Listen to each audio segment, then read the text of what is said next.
नमस्कार दोस्तों। आज का हमारा कहानी का शीर्षक है कालू कौवे की सीख और गुरु उल्लू की बुद्धि। बहुत समय पहले की बात है। एक घना जंगल था जिसका नाम था सत्यानंद वन। यह जंगल प्रकृति के अनोखे रहस्यों से भरा हुआ था। ऊंचे ऊंचे वृक्ष, मधुर स्वर में गाने वाले पक्षी, शांत झील और एक गुफा जिसमें ज्ञान का भंडार छुपा था। इस गुफा में रहता था गुरु उल्लू। लोग उसे गुरु चिरंजीवी उल्लू के नाम से जानते थे। वह ज्ञान, विवेक और ध्यान के प्रतीक था।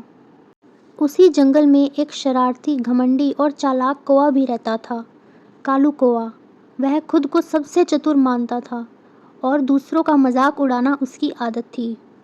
यह कहानी है कालू कौवे की यात्रा की, शरारत से समझदारी तक, और गुरु उल्लू से मिले उस सीख की जिसने उसका जीवन बदल दिया। कालू कौवा अपने काले चमकदार पंखों पर बड़ा घमंड करता था।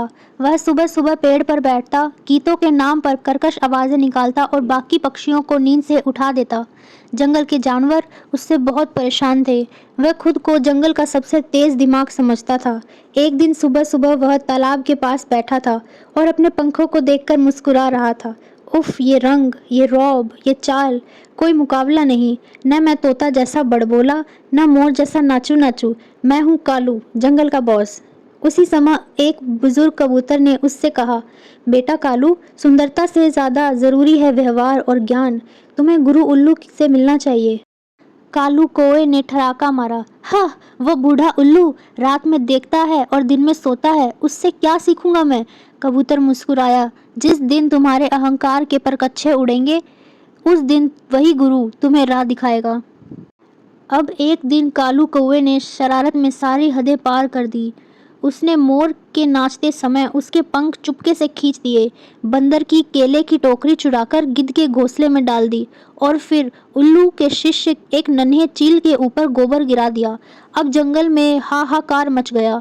सारे जानवर एकजुट होकर गुरु उल्लू के पास पहुंचे और कहा, गुरुदेव, अब बहुत हो गया। कालू को सबक सिखाना जरूरी है। गुरु उल्लू ने अपनी चमकती आंखें खोली और धीमे स्वर में बोले, सब्र करो, ज्ञान बिना अनुभव के नहीं आता, उसकी सीख अब निकट है। एक शाम कालू तालाब के किनारे बैठा था। तभी उसने एक सुनहरी मछली देखी जो पानी के ऊपर कूद रही थी। कालू ने तुरंत एक योजना सूझी। अगर मैं इस मछली को पकड़ लूं और शेर राजा को भेंट दूं, तो मैं जंगल का सबसे सम्मानित पक्षी बन जाऊंगा। पर वह नहीं जानता था कि वह मछली असल में गुरु उल्लू द्वारा रक्षित थी, क्योंकि वह जंगल की झील में जैव संतुलन बनाए रखती थी। कालू ने छलांग लगाई, मछली को पकड़ा और उड़ चला शेर के महल की ओर। पर रास्ते में तूफान आया। तेज हवाओं ने उसकी उड़ान रोक दी। मछली उसके पंजों से छूट गई और वह खुद एक जाल में फंस गया। वह जाल गुरु उल्लू के पुराने शिष्य बाज ने शिकारियों के लिए बिछाया था, लेकिन उसमें कालू फंस गया। रात होने लगी। कालू फंसा हुआ था। डर, पछतावा और अंधकार सबने उसे घेर लिया। तभी अंधेरे में एक धीमा स्वर गूंजा, तो अब कैसा लग रहा है जंगल के बॉस? कालू ने सर उठाकर देखा, गुरु उल्लू। उनकी आंखें ऐसे चमक रही थी मानो वे अंधेरे में सच को उजागर कर रही हों। गुरु उल्लू ने उसके पास आकर कहा, अहंकार अंधा कर देता है कालू। तुमने अपनी चतुराई को शरारत में बदल दिया और अब देखो, खुद जाल में फंसे हो। अब भी समय है, सीख लो। कालू की आंखों में आंसू आ गए। उसने कहा, गुरुदेव, मुझे माफ कर दीजिए, मैं बदलना चाहता हूँ, मुझे सिखाइए। गुरु उल्लू ने अपनी चोंच से जाल के कुछ हिस्से काटे और कहा, यदि तुम सच्चे मन से सीखना चाहते हो तो मेरी गुफा में आओ, लेकिन याद रखना, ज्ञान पाने की पहली शर्त है विनम्रता। अब कालू ने शरारतें छोड़ दी। वह हर दिन गुरु उल्लू की गुफा में जाता, पेड़ों की छाया में बैठता, धैर्य से सुनता और सीखता। गुरु उल्लू ने उसे 3 मंत्र सिखाए। विवेक, हर काम करने से पहले सोचो उसका परिणाम क्या होगा। विनम्रता, जो सबसे छोटा है उससे भी कुछ सीख सकते हो। सेवा, ज्ञान तब तक अधूरा है जब तक वह दूसरों की भलाई में न लगे। कालू अब हर सुबह सबसे पहले तालाब की सफाई करता, नन्हे पक्षियों को उड़ना सिखाता और घायल जानवरों के लिए पत्तों से औषधि बनाता। धीरे धीरे जंगल में सबने उसका सम्मान करना शुरू किया। एक दिन जंगल में शिकारियों का एक दल आ गया। वे पेड़ों को काटने और जानवरों को पकड़ने आए थे। कालू ने सबसे पहले देखा।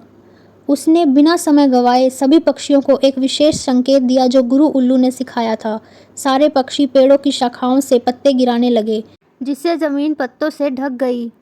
बंदर ऊंचाई से पत्थर फेंकने लगे और हाथियों ने शिकारियों की गाड़ियों को घेर लिया।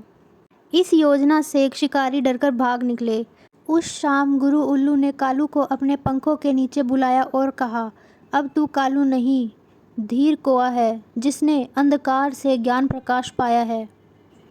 कुछ समय बाद उल्लू ने तपस्या के लिए वन से विदा ली। उन्होंने धीर कौवे को अपने उत्तराधिकारी बनाया। जब पक्षी, जानवर या जीव संकट में होते, वह धीर कौवे से सलाह लेते। उसने कभी अपना पुराना घमंड नहीं दोहराया।